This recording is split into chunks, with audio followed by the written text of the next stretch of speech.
ኢንሻአላህ እንግዲህ በዚህ አዲስ መስጂድ አላህ ፍቃዱ ከሆነ ከዛሬ ጀምሮ ሳምንታዊ ተከታታይ ፕሮግራም ይኖረናል።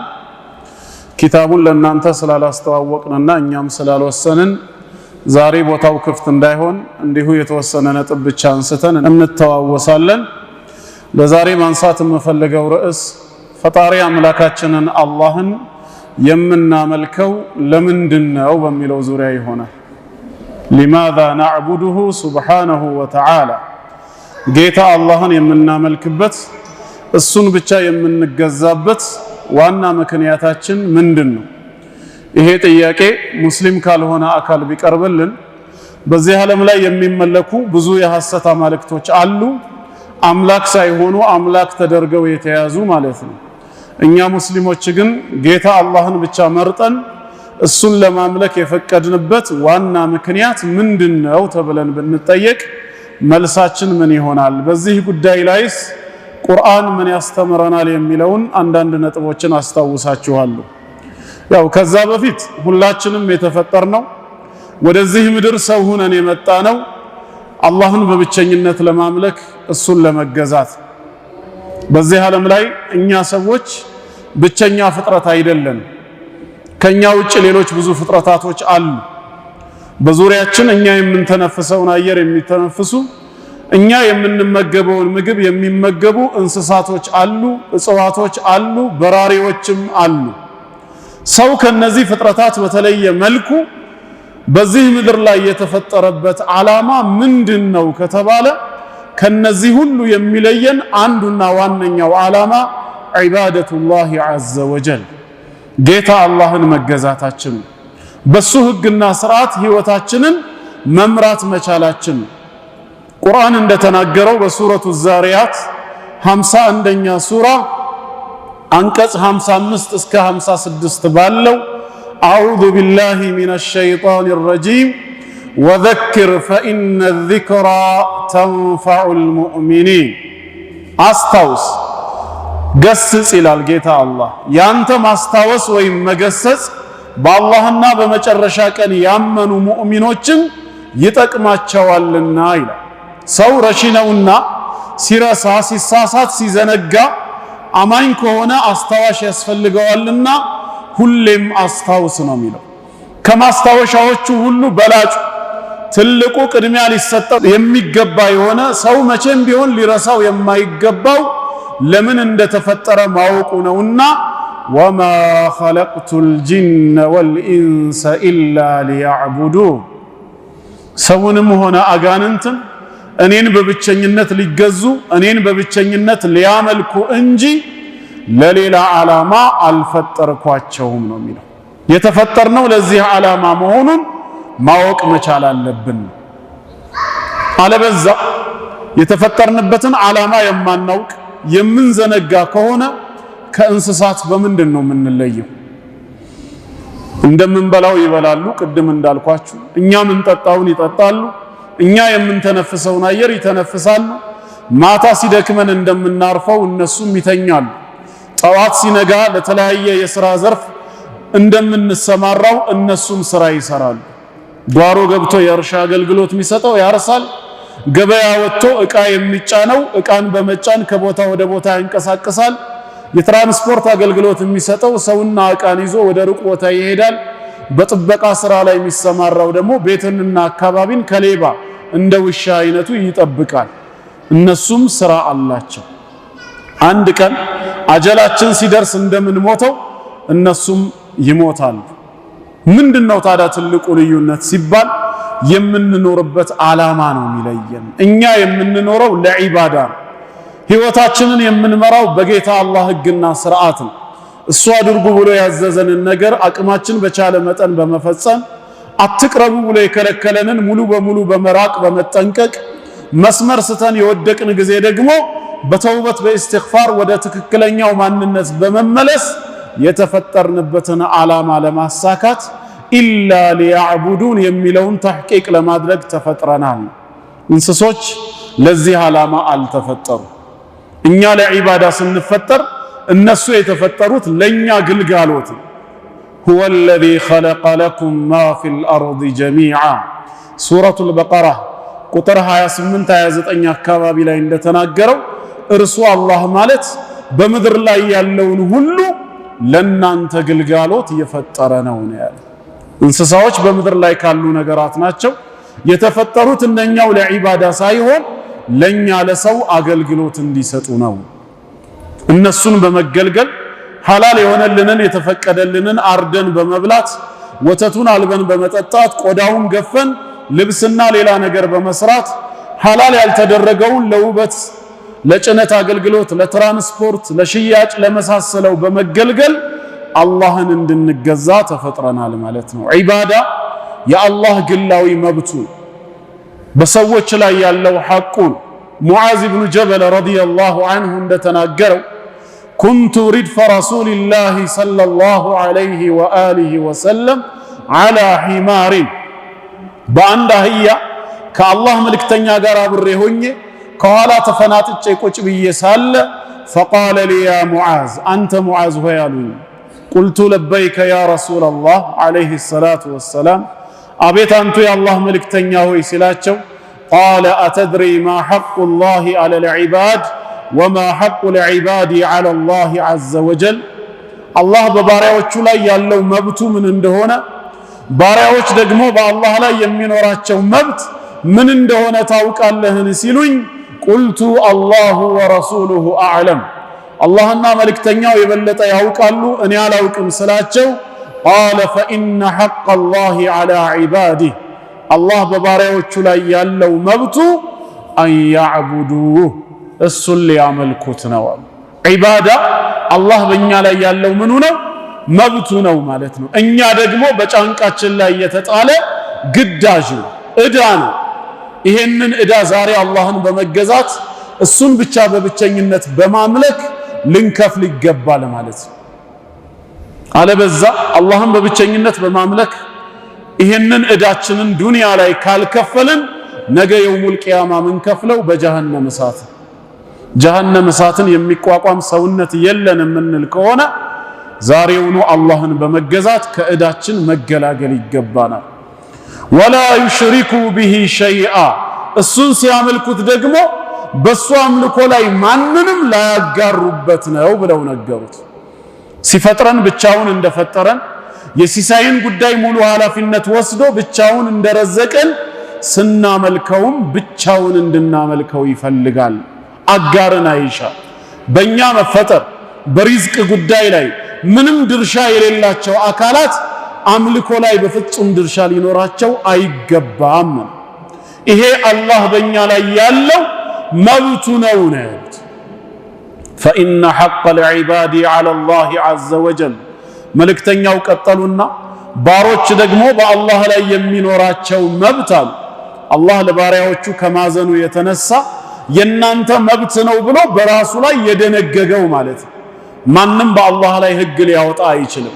አላህ ይሄንን ሊያደርግ ዋጅብ ነው በእርሱ ላይ፣ ይሄንን ደግሞ ላያደርገው ሐራም ነው ብሎ በአላህ ላይ ማንም ህግ ማውጣት አይችልም።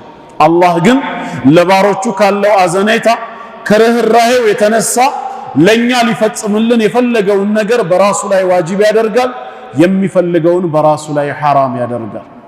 ሊያዝንልን ስለፈቀደና ስለፈለገ ማንም ሳያስገድደው ከተበ ረቡኩም ዐላ ነፍሲሂ ረሕማ ጌታችሁ አምላካችሁ አላህ ለናንተ ያዝንላችሁ ዘንድ እዝነትን ረሕመትን በራሱ ላይ ደነገገ፣ ዋጅብ አደረገ ይላል።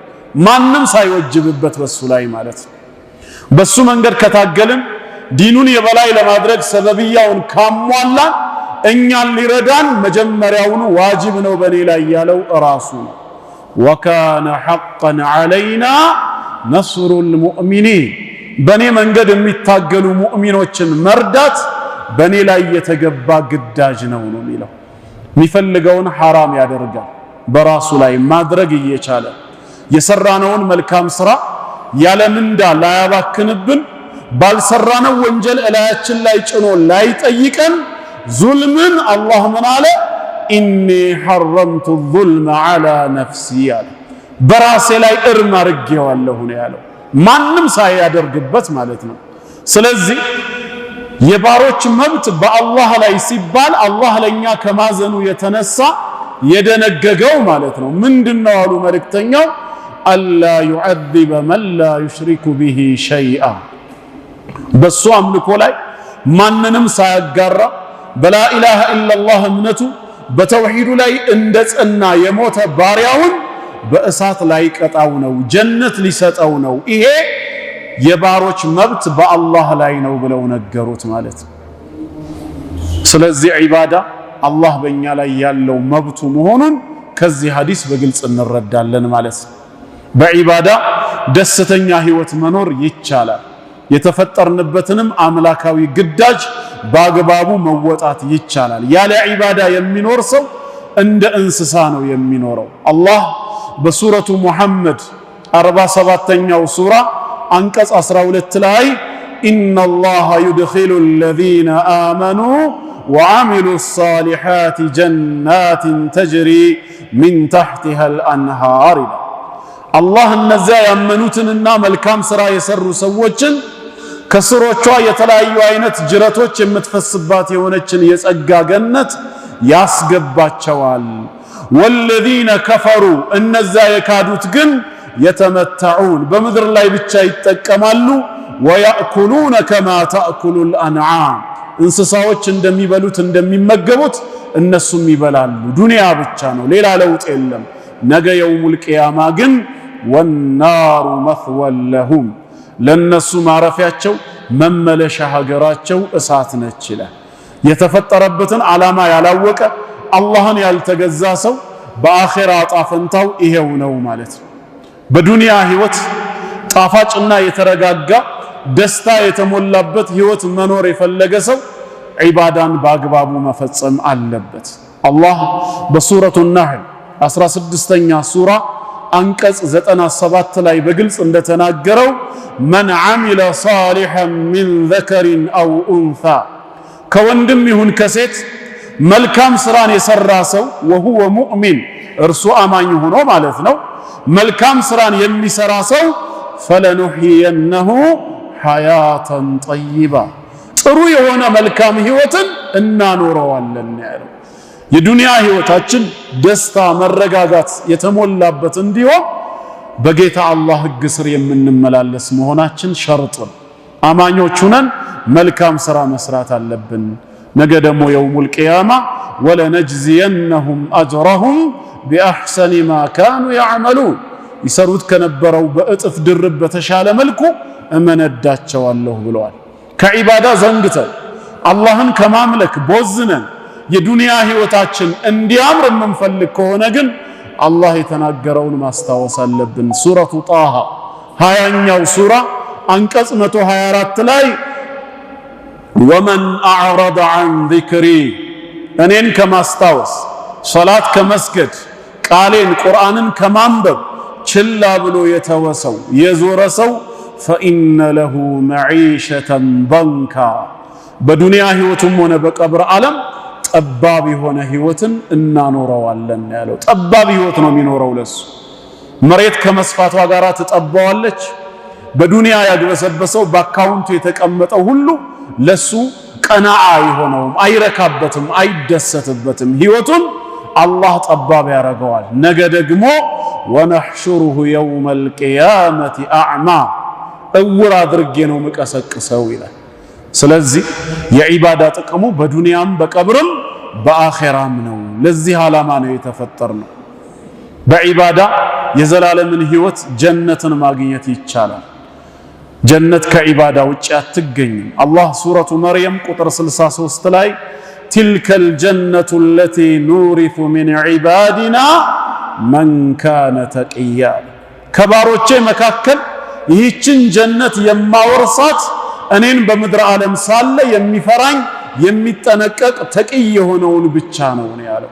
አላህን ከመገዛት የሚኮራውማ ጀነት ሳይሆን ዕጣ ፈንታው ሌላ እንደሆነ ሱረቱ ጋፊር 40ኛው ሱራ አንቀጽ 60 ላይ ወቃለ ረቡኩም ኡድዑኒ አስተጂብ ለኩም ጌታችሁ አላህ አለ እኔን ብቻ ተገዙኝ፣ እኔን ብቻ ለምኑኝ አለ።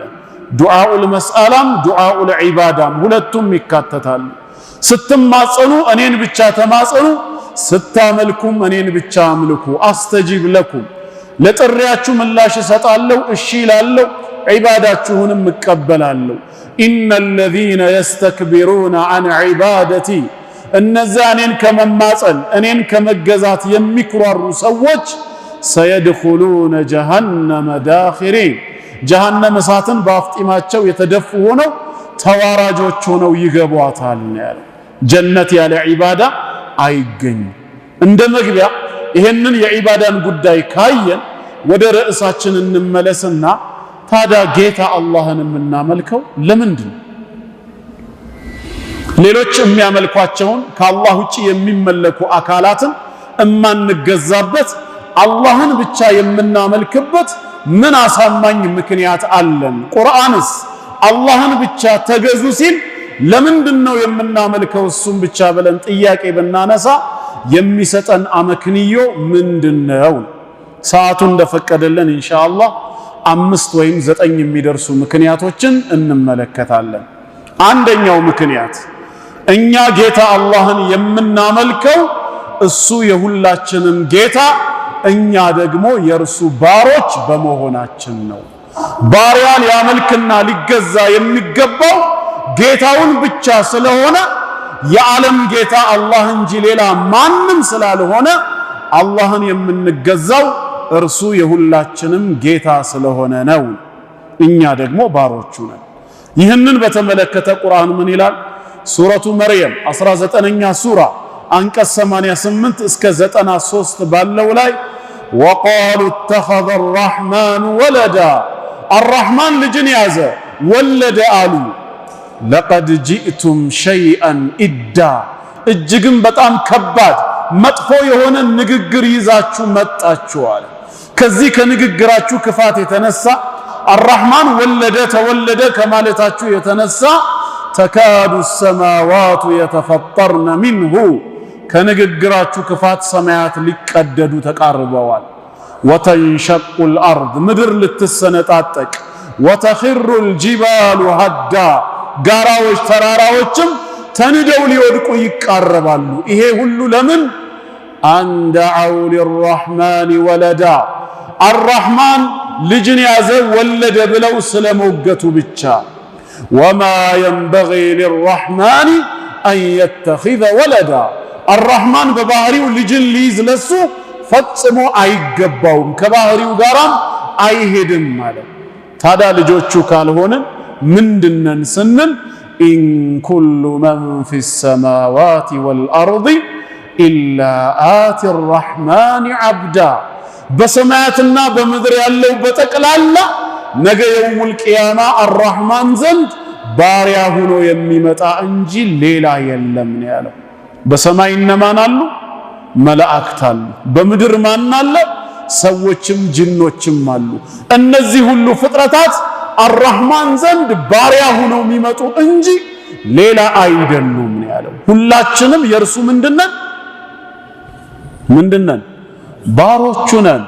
እኛ ባሪያዎቹ ከሆነን እርሱ ምናችን ነው? ጌታችን ነው። ባሪያ ሊያመልክ የሚገባው ጌታውን ብቻ ነው። በሌላም ስፍራ ሱረቱል አንቢያ 21ኛው ሱራ አንቀጽ 26 ላይ ወቃሉ እተኸዘ አርረሕማኑ ወለዳ አረብ ጣዖታውያን ሙሽሪኮች አላህ መላእክትን ሴት ልጁ አድርጎ ያዛሉ። ሱብሓነህ ከእንደዚህ አይነት የጉድለት ባህሪ አላህ ጥራት ይገባው። በል ዒባዱን ሙክረሙን ይልቁኑ መላእክቶች የእሱ ልጆች ሳይሆኑ የተከበሩ ባሮቹ ናቸው ነው ያለው። መላእክት ምንድናቸው? የአላህ ልጆች ሳይሆኑ ባሪያዎቹ ናቸው። እርሱ የነሱ ጌታቸው ነው ማለት ነው። ይሄ ከሆነ ባሪያ ማንን ማምለክ አለበት ወደሚለው ጥያቄ ስንመጣ ጌታውን ብቻ ነው ሊያመልክ የሚገባው። ቁርአን በሱረቱል አንከቡት 29ኛው ሱራ አንቀጽ 56 ላይ ያ ዒባዲየ አለዚነ አመኑ እናንተ በኔ ጌትነት ያመናችሁ ባሮቼ ሆይ ኢነ አርዲ ዋሲዐቱን ምድሬ ሰፊ ነችና በየትኛውም የምድር ክፍል ተሰዳችሁ ስትኖሩ ፈኢያየ ፈዕቡዱን እኔን ብቻ ተገዙ አለ። እኔን ብቻ። ለምን? እሱ ምናችን ስለሆነ ጌታችን፣ እኛ ደግሞ ባሮቹ በመሆናችን ምክንያት ማለት ነው። በሱረቱል ሐጅ 22ኛው ሱራ አንቀጽ 77ም ላይ ያ አዩሃ ለዚነ አመኑ እናንተ በአላህ ያመናችሁ ሰዎች ሆይ ኢርካዑ ወስጁዱ ለጌታችሁ አጎንብሱ እንዲሁም ስገዱ፣ ወዕቡዱ ረበኩም ማንን? ጌታችሁንም ተገዙ ነው ያለው። መገዛት ጌታን እንጂ ጌታ ያልሆነን አካል በምንም መልኩ ልናመልከው አይገባም። ወዕቡዱ ረበኩም ወፍዐሉል ኸይረ ለዐለኩም ቱፍሊሑን ትድኑ ዘንዳም መልካም ስራን ስሩ ይላል። አሁን ካቀረብናቸው 5 ወይም 6 ከሚደርሱ የቁርአን አንቀጾች ምን ተረዳን ማለት ነው? አላህን የምናመልክበት አንደኛው ምክንያት እርሱ የሁላችንም ጌታ በመሆኑ እኛ ደግሞ ባሪያዎቹ ስለሆንን ባሪያ መገዛት ያለበት አላህን ነው። አልሐምዱሊላሂ ረቢል ዓለሚን ምስጋና በጠቅላላ ለማን ይገባው ነው የሚለው? የዓለማት ጌታ ሙረቢ ተንከባካቢ ለሆነው ለአላህ ነው። እርሱ የዓለማት ጌታ ከሆነ ዓለም በጠቅላላ ደግሞ የእርሱ ምንድነው? ባሪያ ሊገዛ የሚገባው ይሄ ነው። ከአላህ ውጪ ያለን አካል እንድናመልክ ጥሪ የሚያቀርቡልን ወገኖች ጥያቄ ልንጠይቃቸው ይገባል ማለት ነው። ያ ጌታ ነው ብላችሁ የምትሰብኩት እንድናመልከው የምትጋብዙን አካል እናንተ የኔ ባሪያ ናችሁ እኔ የዓለም ጌታ ነኝ ብሎ ሰብኳል ወይ? አዎ ብለው ከተናገሩ መጽሐፉን ክፈቱና አሳዩን ነው። አንድም ቦታ የለም። ከሌለ እናንተ ባሮቼ ናችሁ ካላለን ወይ እኔ የዓለም ጌታ ነኝ ብሎ ካላስተዋወቀ በምን መልኩ ነው የምንገዛው ታዲያ? እሱ አላህንማ የምናመልክበት አንዱ ምክንያት እርሱ የዓለማት ጌታ ነው፣ እኛ የእርሱ ባሮች ነን። ባሮቼ ሆይ ተገዙኝ ስላለ ነው። ይሄ አንደኛው ምክንያታችን ነው። ግልጽ ነው ወንድሞች፣ ተግባብተናል። ሁለተኛ አምላካችንን አላህን እርሱን ብቻ የምንገዛው እርሱን ብቻ የምናመልከው ለምንድን ነው ከተባለ ሊአነሁ ኻሊቁና ብቸኛው ፈጣሪያችን እርሱ ብቻ ስለሆነ ነው። እኛን ካለመኖር ወደ መኖር ያመጣን ህይወትን የለገሰን የፈጠረን አስገኝ ፈጣሪያችን እርሱ ብቻ ነው። ከአላህ ውጪ ሰውንም ጅንንም መልአክንም ዓለምን ፈጥሬያለሁ ብሎ በግልጽ የተናገረ ማንም የለም እኔ ብሎ። አላህ የሚመለከው የዓለማት ፈጣሪ ስለሆነ ነው። ፈጣሪን ማምለክ እንደሚገባ የቱ ጋር ተናገረ ካሉ ሱረቱል በቀራ ቁጥር 21 ላይ አላህ በሱረቱል በቀራ ምዕራፍ 2 ቁጥር 21 ላይ ያ አዩሃ ናስ እናንተ ሰዎች ሆይ አለ ኡዕቡዱ ረበኩም ጌታችሁን ተገዙት ይለናል። የትኛው ጌታ ብለን ስንጠይቅ አለዚ ኸለቀኩም ያ እናንተ የፈጠረ የሆነው አለ። አምልኮ የሚገባው መፍጠርና ማስገኘት የቻለው ነው። እናንተን ብቻ ሳይሆን ወለዚነ ሚን ቀብሊኩም እነዚያን ከናንተ በፊት የነበሩትን ወላጆቻችሁን አያት ቅማያት እስከ አደም አለይሂ ሰላም ድረስ ያሉትን የፈጠረውን ጌታ ተገዙት። ዒባዳ የሚገባው ይሄ ፈጣሪ ብቻ ነው። ለዓለኩም ተተቁን ይሄን ጌታ ትጠነቀቁ ትፈሩ ዘንድ አለ። ልንገዛ የሚገባው የፈጠረንን ያስገኘንን ነው። በሌላም ስፍራ ምን ይላል? ሱረቱል አንዓም ምዕራፍ 6 ቁጥር 102 ላይ ዛሊኩሙላሁ ረቡኩም ይሃችሁ የናንተ ጌታችሁ አላህ ብቻ ነው። ላኢላሃ ኢላሁ ከሱ በስተቀርም በእውነት የሚመለክ ሌላ አምላክ የለም። ኻሊቁ ኩሊ ሸይ የሁሉ ነገር ፈጣሪ ነውና ፈዕቡዱህ ስለዚህም ተገዙት አለ። ስለምኑ? የሁሉ ነገር ፈጣሪ በመሆኑ መፍጠር የሚችል ነው ሊመለክ የሚገባው። ወሁወ ዐላ ኩሊ ሸይኢን ወኪል በሁሉ ነገር ላይ ዋቢ ተጠሪ ብቸኛ ወኪል እርሱ ነውና ይላል። ያልፈጠረ አካል ታዲያ ከፈጠረ ጋር ይስተካከላል እንዴ? ይመለካል? በፍጹም። ሱረቱ ናህል 16ኛው ሱራ አንቀጽ 17 ላይ አፈመን የኽሉቁ ከመን ላ የኽሉቅ የሚፈጥር እንደማይፈጥር ነው እንዴ አለ። ይስተካከላሉን? በፍጹም። አፈላ ተዘከሩን ትንሽ እንኳ አትገሰጹ አታስተውሉም ማለት። ታዲያ ከአላህ ውጭ ያለን አካል ጌታ ነው ያድናል ኑ እመኑ ተብለን ስንሰበክ ይሄ የምትሰብኩት አካል እኔ ዓለማትን ፈጥሬያለሁ ብሏል ወይ? እናንተ የኔ ፍጡሮች ናችሁ ብሏል ወይ? አላለም። መጽሐፉም ላይ የለም። ለምንድን ነው የምናመልከው ታዲያ? ጌታ አላህንማ የምንገዛው ዓለማትን የፈጠረ እሱ ብቻ ስለሆነ ነው። አላሁ ኻሊቁ ኩሊ ሸይ፣ የሁሉ ነገር ፈጣሪ አላህ ነው። መገዛት ያለብን አለዚ ኸለቀኩም፣ ያ የፈጠራችሁን ነው። እንዴት ያልፈጠረኝን የኔ ጌታ የኔ የግል አዳኝ አድርጌ ልገዛው እንዴት እችላለሁ? ማይሆን ነገር ነው። እስቲ ያ ጌታ እኔ ዓለምን ፈጥሬያለሁ ብሎ ይናገር። የለማ መጽሐፉ ላይ። አላህን የምናመልክበት ሌላው ሁለተኛው ምክንያት እርሱ የሁሉ ነገር ፈጣሪ በመሆኑ ነው። ግልጽ ነው? ተግባብተናል? ሶስተኛ ምክንያት አምላካችንን አላህን ብቻ የምንገዛው እርሱን ብቻ የምናመልከው ለምንድን ነው ከተባለ ሪዝቅ በጠቅላላ በሱ እጅ በመሆኑ ነው። ሰዎች በህይወት ለመኖር የሚያስችላቸው አንዱና ዋነኛው ምንድነው? ሲሳዩ። ሳይበሉ ሳይጠጡ ሳይተነፍሱ በፍጹም በህይወት መኖር አይቻልም። ይሄንን ሪዝቅ ከአላህ ሌላ ኃላፊነትን ወስዶ ዓለምን የሚረዝቅ እስካሁን ድረስ ታይቶ ተሰምቶ ይታወቃል? ሀታ ከአላህ ውጪ ጌታ ነው ያድናል ብለው የሚሰብኩትን አካል እንኳን ሁሌም ጌታ ነው ከማለት ውጪ ሪዝቅ ይሰጣል ሲሉ አንድ ቀንም ተሰምተው አያውቁ። እንዴት አድርጉ? እሱም እኔ ረዛቅ ነኝ አላለም። ሲለመንም ዒሳ ሆይ ረዝቀን የሚል ሙስሊም ያልሆነ ሰው ሰምታችሁ ታውቃላችሁ? ጌታ ነው ያድናል ከማለት ውጪ ሌላ ምንም ስብከት ሰምተንም አናቅ። ሪዝቅ በማን እጅ ነው? በጌታ አላህ እጅ ከሆነ የማይረዝቀውን አካል ምን ብለን ነው የምናመልከው? ምን ብለን ነው ጌታ አድርገን የምንይዘው? አላህ የሚመለከው ሪዝቅ በሱ እጅ ብቻ ስለሆነ ነው። ይሄንን ራሱ ነው የሚነግረን ጌታችን። የቱ ጋር? ሱረቱል አንከቡት 29ኛው ሱራ አንቀጽ 17 ላይ አረብ ጣዖታውያኖችን ምን አላቸው? ኢነማ ተዕቡዱነ ሚን ዱኒላሂ አውሳና፣ እነዚያ ከአላህ ሌላ የምትገዟቸው በጠቅላላ ጣዖታት ናቸው ነው የሚለው። አምልኮ አይገባቸውም። ወተኽሉቁነ ኢፍካ፣ ውሸትንም ትቀጥፋላችሁ። ኢነ ለዚነ ተዕቡዱነ ሚን ዱኒላህ ይላል። አልመሲህንም ይጨምራል።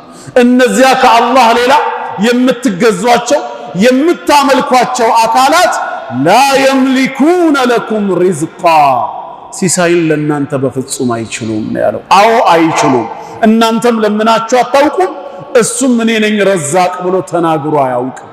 ከአላህ ሌላ የምትገዟቸው ሁሉ ሲሳይን በፍጹም አይችሉም። ስለዚህ ምን ይሁን? ፈብተጉ ዒንደላሂ ሪዝቅ፣ ሲሳይን ከአላህ ዘንድ ፈልጉ፣ ወዕቡዱህ፣ እሱንም ብቻ ተገዙታል። ሊመለክ የሚገባው ሪዝቅ በእጁ የሆነው ጌታ እንጂ መረዘቅ የማይችል አካል አይደለም። ወሽኩሩ ለህ፣ በእናንተ ላይ ለዋለው ውለታ ምስጋናን አቅርቡ፣ አመስግኑት ይሄን ጌታ። ኢለይሂ ቱርጀዑን፣ ከሞት በኋላ የምትመለሱት ወደሱ ነውና ይላል። ጌታ አላህ ከሚመለክበት አንዱ ምክንያት አጠቃላይ የፍጥረተ ዓለሙ ሁሉ ሪዝቅ በሱ እጅ ብቻ መሆኑ ነው። ይሄ ነው ምክንያታችን። በሌላም ስፍራ አላህ ምን ይላል? በሱረቱ ነህል 16ኛው ሱራ አንቀጽ 73 ላይ ወያዕቡዱነ ሚን ዱኒላህ፣ ጣዖታውያኖች ከአላህ ሌላ ያለን ይገዛሉ። ማ ላ የምሊኩ ለሁም ሪዝቀን ሚነ ሰማዋት ወልአርድ ሸይአ፣ ከሰማያትም ሆነ ከምድር አንዳችን ሪዝቅ እንኳን ለነሱ ማድረግ የማይችሉትን ወላ የስተጢዑን፣ ከመነሻው አቅሙ የሌላቸውን አካላት ያመልካሉ ይገዛሉ አለ። ይሄ ሊሆን አይገባም። ሪዝቃችንን ኃላፊነት ወስዶ ያልሰጠን ያልረዘቀን አካል ልናመልካው አይገባም። እኛ ማምለክ ያለብን በሰላሙም በጦርነቱም ወቅት የሚረዝቀን ከጦርነትም ሰላም ነጃ የሚለንን ነው። በሱረቱ ቁረይሽ ላይ እንደተነገረው የመጨረሻዎቹ 3ኛና 4ኛ አየት ላይ ፈልያዕቡዱ ረበ ሃዘል በይት የዚህን ቤት የመካንም የካዕባንም ጌታ አላህን ይገዙ። እሱ ማለት አለዚ አጥዓመሁም ሚን ጁዕ ከረሃብ የመገባቸው ወአመነሁም ሚን ኸውፍ ከፍርሃት ደግሞ ሰላምና ደህንነትን ያጎናጸፋቸው የሆነውን ጌታ ይላል። ሊመለክ የሚገባው ሪዝቅ በእጁ የሆነ ነው። የማይችል አካል ሪዝቅን በምን መልኩ ነው ልናመልክ የሚገባው? አይሆንም። ከአላህ ውጪ ዒሳ ያድናል ጌታ ነው ኑ ተቀበሉት ይሉናል። አንድ ቀን ይረዝቃል ሲሉ ሰምታችሁ ታውቃላችሁ? አንድ ቀን አይልም እሱ ራሱ። እንደውም የሰማያትና የምድር ጌታ ሆይ ይሄንን አንተ ስለረዘቅከን እናመሰግናለን የሚል ጥቅስ ነው ያለው ቁርአኑም ላይ ቢሆን ሐዋርያቶች ከዒሳ هل يستطيع ربك أن ينزل علينا مائدة من السماء ያሉት هل تستطيع أنت አላሉት ጌታ ከሰማይ ለኛ ምግብን ሊያወርድልን ይችላልን? እንደዛ ከሆነ እስኪ ጠይቅልን ያሉት። قال اتقوا الله إن كنتم مؤمنين እውነተኛ አማኞች ከሆናችሁ አላህን ፍሩ አለ። ንግግራችሁ አደመጣስ ነው። አላህ ሁሉን ቻይ ጌታ ሆኖ ሳለ ጌታ ይችላልን እንደ የሚል ጥያቄ ማቅረብ አደብ መጣስ ነውና አላህን ፍሩ። ከዛ እነሱም ተናገሩ እኛ መብላትን ስለፈለግን ቀልቦቻችንም እንዲረኩ አንተ ያልከን ነገር እውነት መሆኑን እንድናውቅና ከመስካሪዎቹ እንድንሆን ስለፈለግን ነው ሲሉ ቃለ ዒሳ ብኑ መርየም የመርየም ልጅ ዒሳ ምን አለ? ማኢዷ ሆይ ከሰማይ ውረጂ አላለም። አላሁመ ረበና አንዚል ዐለይና ማኢደተን ሚነ ሰማእ ረዛቅ እሱ ነው። ጌታችን አምላካችን አላህ ሆይ ከሰማይ ማዕድን ለኛ አውርድልን ያለው ተኩኑ ለና ዒደን ሊአወሊና ወአኺሪና ወአየተን ሚንክ ካንተ የሆነ ተአምርም እንዲሆን እንደዚሁም ለኛ ለመጀመሪያዎቻችንም ለመጨረሻዎቻችንም መደሰቻ የሚሆን እንደውም ወርዙቅና ረዝቀን ያለው ወአንተ ኸይሩ ራዚቂን ከሰጪዎች ሁሉ በላጩ አንተ ነህና ነው። ሪዝቅ በጌታ አላህ እጅ ነው ያለው። አላህ የሚመለከው በዚህ ምክንያት ነው። ከአላህ ውጪ ያለን አካል እንድናመልክ ጌታ አድርገን እንድንይዝ የሚሰብኩን ሰዎች ካሉ አላህን የምናመልክበት ምክንያቱን እናቀርብና አንተ ጌታ ነው ብለህ የሰበከው አካል እስኪ ሪዝቅ ይችላል ወይ ብለህ ጠይቀው። አዎ ካለ እስቲ ኪታቡ ላይ የሚናገር አምጣ። አንድ ቀን ወይኔ ረዛቅ ነኝ ያለበት ወይንም ደግሞ እሱን እስቲ ረዝቀን ብለው ሐዋርያቶቹ የተማጸኑበት የለም። ይሄ ነው ኢስላም ቀጥታ መልእክቱ። ግልጽ ነው። ይሄም ተግባብተናል። አራተኛ አላህን የምናመልክበት እርሱን ብቻ የምንገዛበት ምክንያቱ ምንድነው ከተባለ ጥቅምም ሆነ ጉዳት ውሳኔው ከእርሱ ዘንድ ብቻ ስለሚመጣ በዚህ ዓለም ላይ ሰዎችን ሊጠቅማቸው የሚችል ነገር በጠቅላላ ከጌታ አላህ ውሳኔ ውጪ በፍጹም ሊመጣ አይችልም። እንደዚሁም የሚጎዳን ነገር ካለ ያንን ጉዳት መወሰንም ሆነ ጉዳቱን ከኛ ላይ ማንሳት ጌታ አላህ ብቻ ሊያደርገው የሚችል ነገር ነው። ሌላው አካል ልጥቀማችሁ ብሎ ካልጠቀመን ልጉዳችሁ ብሎ ጉዳትን ማምጣት የማይችል ከሆነ ምን ተብሎ ነው የሚመለከው? ጥቅሙን ወደን ጉዳቱን ፈርተን ልናመልከው የሚገባው ጥቅምም ሆነ ጉዳት በእጁ የሆነውን ብቻ ነው። ማን ነው ከአላህ ውጪ ይሄን የሚችል? ሰባኪዎቻችን ሁሌም ሲሰብኩ ኢየሱስ ያድናል ይላሉ።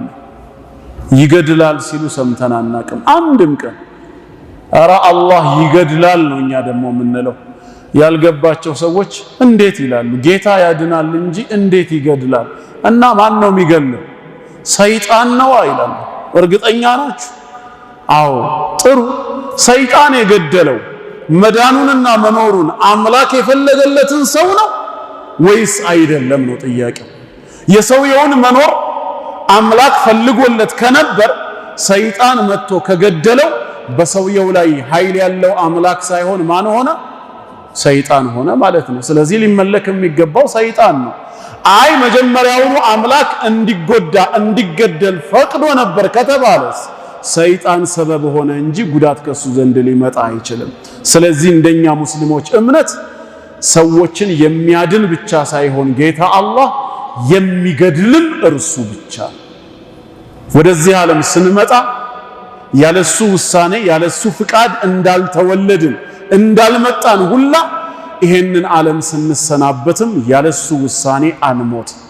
ማንኛይቷም ነፍስ ሕያው የተደረገችው በጌታ አላህ እንደሆነ ሁላ ምትሞተውም በሱ ውሳኔ ነው። ጥቅምም ጉዳትም ሚነላህ ከአላህ ብቻ ነው የምንለው።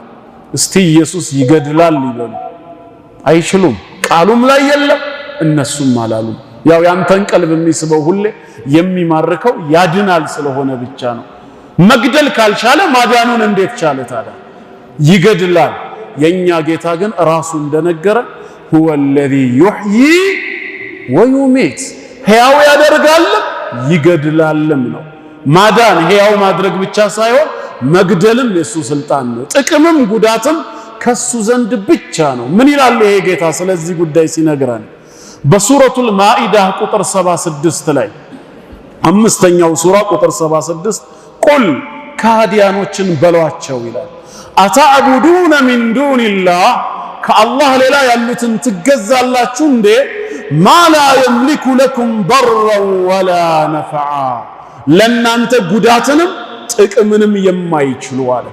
ምን ማለት ነው? ጉዳት ደርሶባችሁ ያን ጉዳት ሊያነሱ ሊገልጹላችሁ ወይ ጉዳትን በእናንተ ላይ ሊወስኑ እንዲሁም ጥቅምን ወስነው ሊያመጡላችሁ ወይ ደግሞ በእናንተ ላይ ጥቅምን ሊያስቀሩባችሁ የማይችሉ አካላትን እንዴት ትገዛላችሁ በላቸው። ወላሁ ሁወ ሰሚዑል ዓሊም አላህ የባሮቹን ንግግር ሰሚ ሁኔታቸውን አዋቂ ነው ይላል። ስለዚህ ጥቅምንም ሆነ ጉዳትን የማይችል አካል ሊመለክ አይገባውም ነው። በሌላም ስፍራ ሱረቱ ፋጢር 35ኛው ሱራ አንቀጽ 2 ላይ ማ የፍተሒላሁ ሊናስ አላህ ለሰዎች የሚከፍትላቸውን ይላል ምን ረሕመትን ከእዝነቱ ከቸርነቱ ከሲሳዩ የሚከፍተውን ፈላ ሙምሲከ ለሃ አንተ ጋር እንዳይደርስ ሊያስቀረው ሊይዘው የሚችል አንድም ኃይል የለም ነው ያለው። እኔ ላንተ ነው ብዬ የከፈትኩልህን ድልም ይሁን ሲሳይ ወይም ሌላ ነገር ረሕመት ማንም ሊያስቀረው አይችልም መጠቀምህን እስከወሰንኩኝ ድረስ። በተቃራኒውስ ወማ ዩምሲክ እኔ ያስኩትን ያስቀረሁትን ፈላ ሙርሲለ ለሁ ለርሱ ነገር ለሲሳዩ ማንም ሊያስለቅቀው ሊልከው አይችልም። ሚን ባዕዲሂ ከኔ በኋላ ይላል አላህ። ወሁወል ዐዚዝ በሁለቱም ጉዳይ አሸናፊው እኔ ነኝ ነው የሚለው። አልሐኪም ጥበበኛውም እኔ ነኝ። ማን ጥቅም ሊደርሰው ይገባል የራህመቱ፣ ማን ደግሞ ሊያዝበት ይገባል ጉዳት ይድረስበት፣ አዋቂውና ጥበበኛው እኔ ነኝ፣ አድራጊውና አሸናፊውም እኔ ነኝ ያለው። ከስሮቿ የተለያዩ አይነት ጅረቶች የምትፈስባት የሆነችን የጸጋ ገነት ያስገባቸዋል። 10ኛው ሱራ አንቀጽ 107 ላይ ወኢን የምሰስከ አላሁ ቢዱርን አላህ አንተን በጉዳት ቢነካህ አለ መጥፎ ነገር ጉዳት እንዲደርስብህ ቢወስን ፍቃዱ ቢሆን ማን ያነሳዋል ይሄን ጉዳት? ፈላ ካሽፈ ለሁ ኢላሁ ከራሱ ከአላህ በስተቀር ይሄን ጉዳት ሊያነሳው ሊገልጸው የሚችል ማንም የለም። ወኢን ዩሪድከ ቢኸይሪን በመልካም ነገር ደግሞ ከፈለገ በኒዕማው ፈላ ራደ ሊፈድሊህ የሱ ትሩፋት ወደ አንተ እንዳይደርስ ሊመልስ የሚችል አንድም አካል የለም። ስለዚህ አላህ የፈለገ ጊዜ ኸይሩን የፈለገ ጊዜ ሸሩንም ዩሲቡ ቢሂ መን የሻኡ ሚን ዒባዲህ ከባሮቼ የምሻውን ሰው አገኝበታለሁ አለ። ኸይሩንም የፈለገልህ ጊዜ መጥፎውንም እንደዛው። ወሁወል ገፉሩ ረሒም ለተመላሽ ባሮቹ ሁሌም መሃሪ አዛኝ አምላክ ነው ይላል። እንደዚሁም አባታችን ኢብራሂም ዓለይሂ ሰላም አባቱን ሲያናግረው ለምን ታመልካለህ ሲለው የሚያመልከው ነገር ነውረኛ መሆኑን በምን መልኩ ነው የገለጸለት? በቁርአን በሱረቱ መርየም ምዕራፍ 19 አንቀጽ 42 ላይ ኢዝ ቃለ ሊአቢሂ ለአባቱ ባለ ጊዜ አስታውስ ያ አበቲ አባቴ ሆይ ሊመ ተዕቡድ ለምን ታመልካለህ አለው። ምንን? ማ ላ የስመዕ ብትጠራው የማይሰማ ወላ ዩብሲር የፈለከውን ነገር ብታደርግ ሊያየህ ሊመለከት የማይችል ወላ ዩግኒ ዐንከ ሸይአ ካንተ ምንም ሊያብቃቃህ የማይችል ጉዳትን አይከላከል ወይ ጥቅምን አያመጣ። ይሄን ማድረግ ያልቻለን ለምን ትገዛለህ ካለው ኢብራሂም ሲገዛው የነበረው አምላክ ምን አይነት አምላክ ነበር ማለት ነው?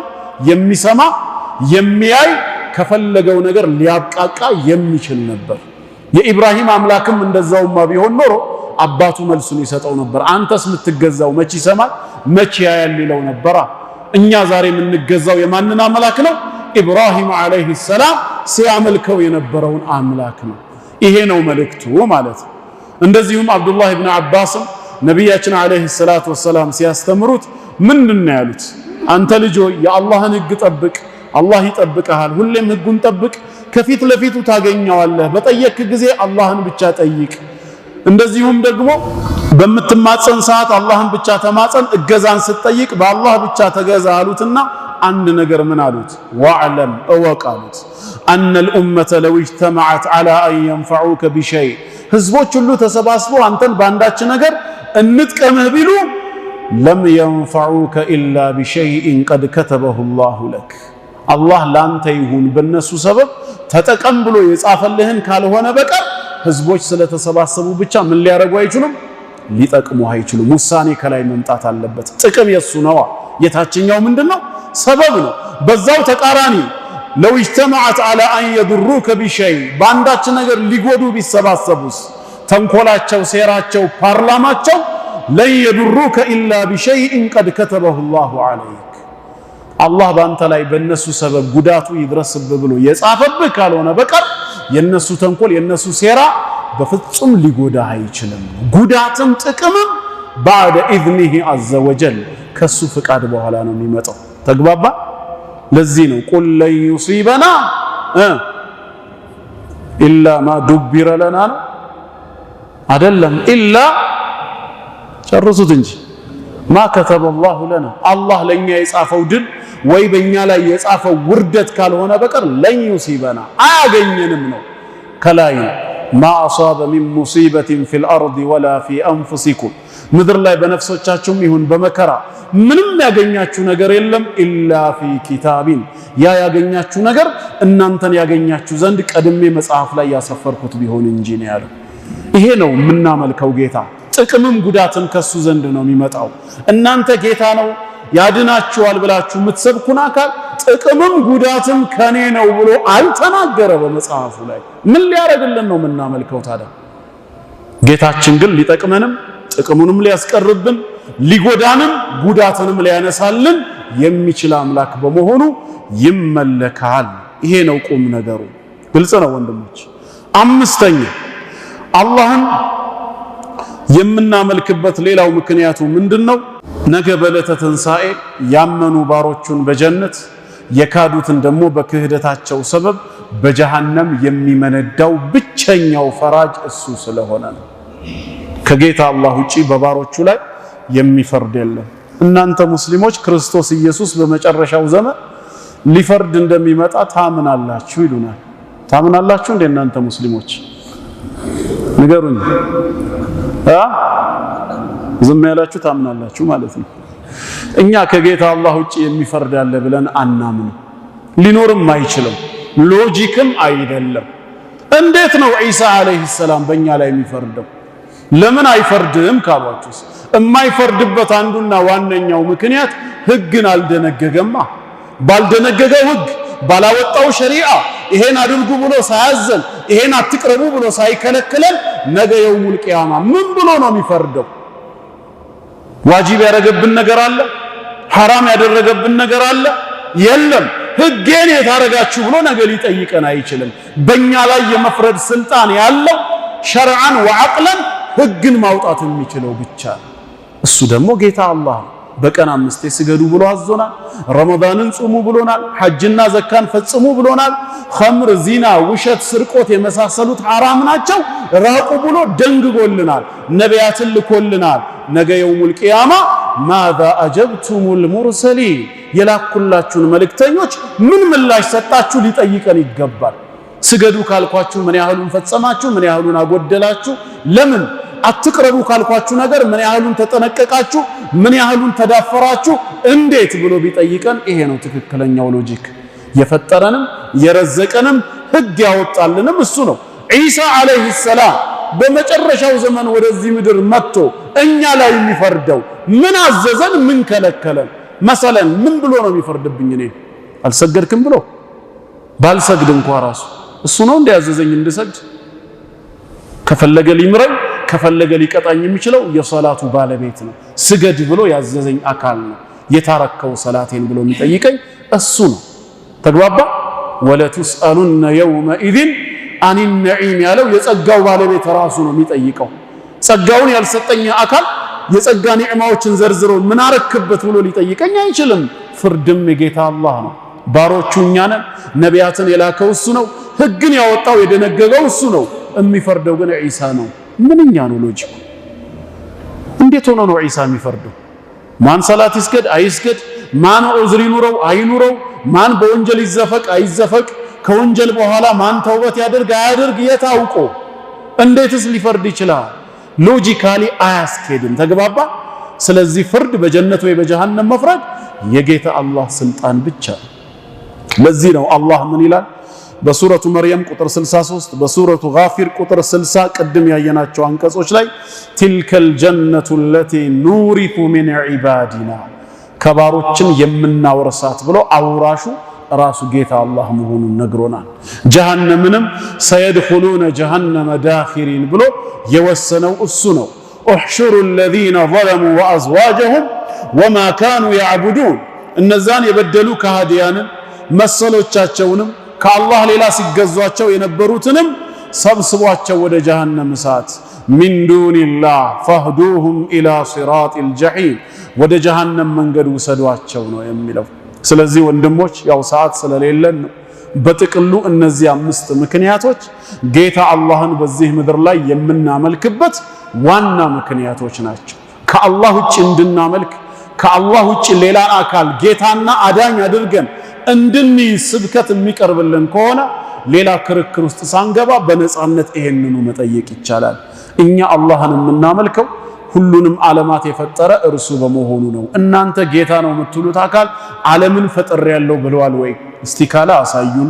ጌታ አላህን የምናመልከው ብቸኛው ረዛቃችን እሱ በመሆኑ ነው። ከአላህ ውጭ እንድናመልክ የምትጠሩት አካል እስቲ የቱ ጋር ነው ሪዝቅ በኔ እጅ ነው ወይ እኔ ረዛቅ ነኝ ያለበት? አምጡና አሳዩን። አላህን የምናመልከው ጥቅምም ጉዳትም እሱ ዘንድ ብቻ ስለሆነ ነው። ይሄንን ማድረግ ይችላል እናንተ ጌታ የምትሉት? አዎ እችላለሁ ብሎ ስለራሱ ተናግሯል። ካለ የቱ ጋር? ስለዚህ አላህ በብቸኝነት ሊመለክ የሚገባው በቂ ምክንያት መሆኑን ከጌታ አላህ ቃል ከራሱ ማየት ይቻላል። ስለዚህ አላህን በብቸኝነት አምልከው በዒባዳ ላይ ጸንተው ሙስሊም ሆነው ከሚሞቱ መልካም ባሮቹ አላህ ያድርገን። እስልምናችን ላይ ልንጸና ይገባል። ተውሂዳችንን በአግባቡ ማወቅ አለብን። አላህ የሳምን ሰው ይበለን። ወሰላሙ አለይኩም ወራህመቱላሂ ወበረካቱ።